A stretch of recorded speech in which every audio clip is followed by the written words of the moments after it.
An immigration enforcement van containing two men was surrounded today by protesters attempting to prevent it from leaving a street in Glasgow.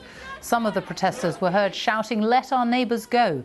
Police Scotland said a number of its officers had been called to the south side of the city to support the UK border agency. First Minister Nicola Sturgeon described the situation as deeply concerning.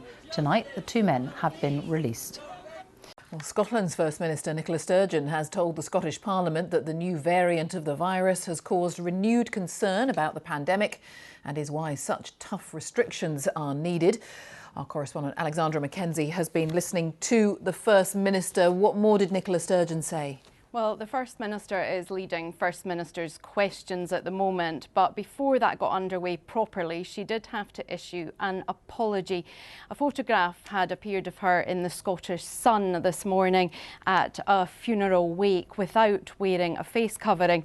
Now, she was talking to people, she was at a distance, but she was standing up and it was in a pub, so she should have been wearing a face covering as she tells everyone else to. Now, she did issue an apology. She said she was sorry for the breach of rules and she asks everyone to follow every day. She said she was wrong. She said there were no excuses and the rules apply to her as they do to everyone else.